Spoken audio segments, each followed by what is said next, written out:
మోహన్ బాబు కి వాళ్ళ కొడుకు మనోజ్‌కి గొడవ పెద్దదైపోయింది. హ్మ్. ఇది ఇంకా మొన్నటి వరకు వాళ్ళు అసలు ఏమి లేదని పీఆర్ బ్యాచి మీడియా మీద నిందలు వేయడానికి ట్రై చేశారు. హ్మ్. కానీ ఇవాళ వాళ్ళే ఓపెన్‌గా కంప్లెయింట్లు ఒకరి మీద ఒకరు ఇచ్చుకున్నారు. మోహన్ బాబు ఏమో ఆహ్, సిపి రాచకొండ సిపికి కంప్లెయింట్, కమిషనర్ ఆఫ్ పోలీస్‌కి కంప్లెయింట్ ఇచ్చాడు. ఆ కంప్లెయింట్ మొత్తం చదివాను నేను. అందులో హ్మ్. ప్రధానంగా ఆయన ఏం చెప్పాడంటే, నా కొడుకు, కూతురు కొంతమంది యాంటీ సోషల్ ఎలిమెంట్స్ కలిసి నా మీద దాడికి ట్రై చేశారు. అట్లాగే మాదాపూర్‌లో నా హ్మ్. ఆస్తి ఉంది.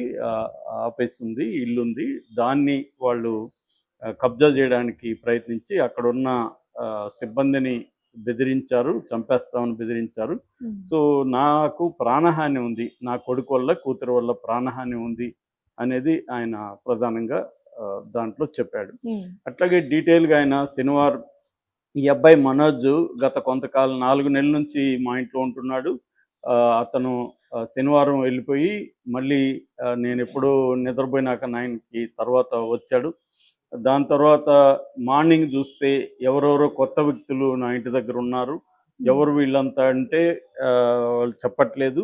సో, వీళ్ళని ఎవరెవరినో తీసుకొచ్చి నన్ను ఇంట్లో నిర్బంధించడానికి ట్రై చేస్తున్నారు. ఈ లోపల నాకు మాదాపూర్ ఆఫీస్ నుంచి కాలొచ్చింది. అక్కడ ఒక 30 మంది దాకా వెళ్ళి అక్కడ ఆహ్, ఆఫీస్‌ని స్వాధీనం చేసుకొని, ఇల్లుని స్వాధీనం చేసుకొని, ఇది మా ప్రాపర్టీ, మీకు సంబంధం లేదు, మీరు వెళ్ళిపోండని వాళ్ళని బెదిరించి చేస్తున్నారు అనేది ప్రధానమైన ఆరోపణ. దాంతో ఓకే. పాటు ఏందంటే చిన్న బిడ్డ అంటే వీళ్ళకి మామూలుగా అయితే మోనికాకి ఆల్రెడీ ముందు భర్తతో ఒక బాబున్నాడు, భైరవ్ హ్మ్. రెడ్డి అని. అది కాకుండా వీళ్ళకి 7 నెలలకు ముందు ఒక పాప పుట్టింది. ఆ హ్మ్. పాపని కూడా ఆయా దగ్గర వదిలేసి వీళ్ళిద్దరూ భార్యాభర్త బయటికెళ్ళిపోయారు అనే ఆరోపణ కూడా చేశాడు. హ్మ్.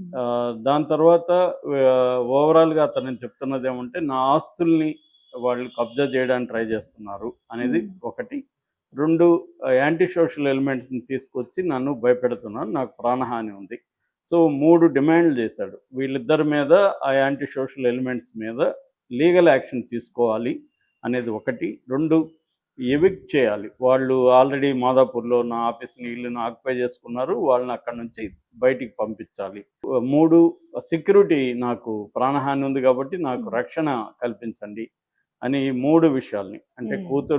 కొడుకుని, కూతుర్ని అరెస్ట్ చేయమని, ఆ టీమ్‌నంతా అరెస్ట్ చేయమని, వాళ్ళని ఆక్యుపై చేసుకున్న ప్రాంతం నుంచి బయటికి పంపించేయమని, దాని తర్వాత లీగల్ యాక్షన్ తీసుకోమని, సెక్యూరిటీ ఇవ్వమని. ఈ హ్మ్. 3 యాస్పెక్ట్‌లలో మోహన్ బాబు కంప్లెయింట్ ఇచ్చాడు. దీనికి సంబంధించి ఎఫ్ఐఆర్ నమోదు చేసి మనోజ్‌ని అదుపులోకి తీసుకున్నట్టుగా తెలుస్తుంది. ఇదేందంటే పహాడీ షరీఫ్ పోలీస్ స్టేషన్ పరిధిలోకి వస్తుందనమాట. ఇదేందంటే మంచు టౌన్ అని పేరు పెట్టుకున్నారు వాళ్ళాడ. జల్పల్లి, శంషాబాద్ దగ్గర, రంగారెడ్డి జిల్లా జల్పల్లి అనమాట అది ఆ హ్మ్. ఊరు. అదొచ్చి పహాడీ షరీఫ్ పోలీస్ స్టేషన్ పరిధిలోకి వస్తుంది. పహాడీ షరీఫ్ పోలీస్ స్టేషన్‌లో కి గైడ్ చేయమని సిపికి ఈయన కంప్లెయింట్ ఇచ్చాడు డీటెయిల్‌గా. కాపీ టు పహాడీ షరీఫ్ పోలీసులకి, తర్వాత హ్మ్. ఏసీపీకి, హ్మ్. తర్వాత డీసీపీకి అందరికి కూడా కాపీలు కూడా పెట్టాడు.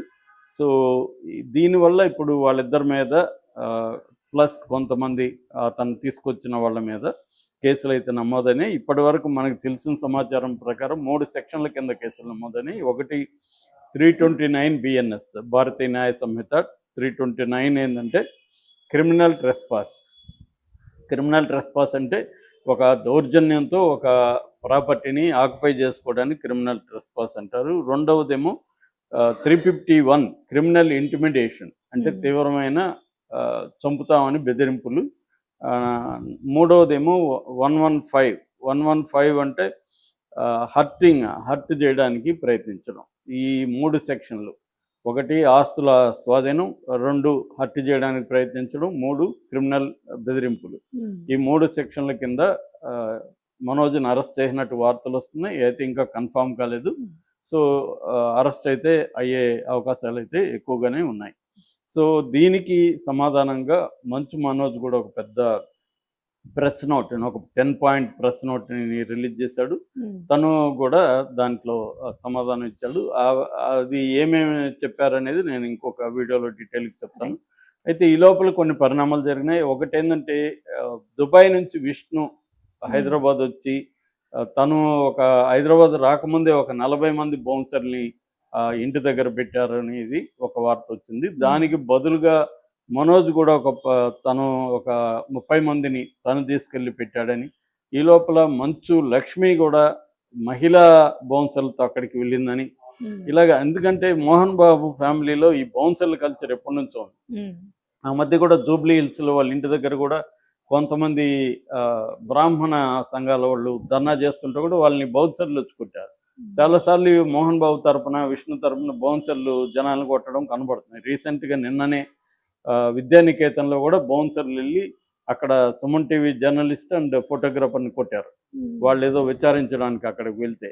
సో ఇలాగ బౌన్సర్ల దాడి అనేది వెరీ రెగ్యులర్. మనం వాళ్ళ సినిమా షూటింగ్లో కూడా నాకు ఒక కో-డైరెక్టర్ ఫ్రెండ్ చెప్పాడు, సీన్ చెప్పాలంటే కూడా మనోజ్కి కానీ విష్ణుకి కానీ సీన్ చెప్పాలంటే కూడా ముందు బౌన్సర్ల పర్మిషన్ తీసుకొని సీన్ వెళ్ళి చెప్పాలి. అలా అంత హంగామా ఉంటుంది. వీళ్ళకి ఎందుకు బౌన్సర్లు అనిపిస్తుంది మాకు, వీళ్ళేమో హడావిడి చేస్తారు. అంటే ఇవాళ ఏమైందంటే బౌన్సర్ని పెట్టుకోవడం ఒక ప్రెస్టేజ్ ఇష్యూ లాగా కూడా మారిపోయింది. ఎట్లయితే గన్మెన్లు చాలా మందికి అవసరం లేకుండా పెట్టుకుంటే ఒక బిల్డప్ ఉంటుంది, భయపడచ్చు, అలాగే వీళ్ళని ఒక భయపెట్టడం ఒకటి, ప్రెస్టేజ్ ఇష్యూ ఒకటి. అందుకని చిన్న చిన్న హీరోలు కూడా నాకు 2 బౌన్సులు కావాలా, 3 బౌన్సులు కావాలని అసలు మార్కెట్ లేని హీరోలు కూడా డిమాండ్ చేయడం అనేది ఈ మధ్య కాలంలో కామన్ అయిపోయింది అన్నమాట. ఆ కల్చర్ బాగా పెరిగింది, ఈ బౌన్సర్ల కల్చరు. వీళ్ళు ఎందుకంటే బాగా సెక్యూరిటీ ప్రొవైడ్ చేయడంలో కాకుండా తమకి ఇబ్బంది కలిగించిన వాళ్ళ మీద దాడులు చేయడం కూడా బౌన్సర్లకి. ఒకప్పుడు ఏంటంటే వీళ్ళు బార్లో అట్లాంటి వాటిలో పబ్బుల్లో బార్లో ఉండేవాళ్ళు. ఇది మెల్లమెల్లగా ఇండివిజువల్గా ఎప్పుడైతే డబ్బులు పెరిగి సమాజంలో కొంత భద్రతకు సంబంధించిన ఇష్యూస్ వచ్చాయో వీళ్ళు పెట్టుకోవడం మొదలుపెట్టారు. అలాగా బౌన్సర్లతో మొత్తం ఇప్పుడు మంచు టౌన్ ఆక్యుపేషన్ అయిందని చెప్తున్నారు. ఇందాక ఒక వార్త చదివి, అదేంటంటే మనోజ్ ఆ ఇంటిని మొత్తం తన కంట్రోల్లోకి తీసుకున్నాడని ఒక వార్త వస్తుంది. అంటే అనేక గందరగోళాలు అయితే జరుగుతున్నాయి. వాళ్ళే క్లారిటీ ఇస్తే మంచిది, కానీ అది జరగట్లేదు. ఏదేమైనా మోహన్ బాబు తన కొడుకు మీద యుద్ధం ప్రకటించినట్టుగా అర్థమవుతుంది. కొడుకేమో కొడుకు ఇచ్చిన కొడుకు కూడా పహాడీ స్టేషన్లో కంప్లైంట్ ఇచ్చాడు, కానీ కొడుకేమో వీళ్ళ పేర్లు చెప్పలేదు. కొంతమంది అని అజ్ఞాత వ్యక్తులు, ఆగంతుకులు అని చెప్పాడు తప్ప తండ్రి పేరు కానీ ఇటు అన్న పేరు కానీ దాంట్లో మెన్షన్ చేయదు. కానీ మోహన్ బాబు మాత్రం క్లియర్గా తన కొడుకు, కోడలు ఇద్దరి పేర్లు చేశారు. అంటే ముందు నుంచి కూడా అమ్మాయిని పెళ్లి చేసుకోవడం మోహన్ బాబుకి ఇష్టం లేదు. ఆ యాంగిల్లో ఆయన సీరియస్గా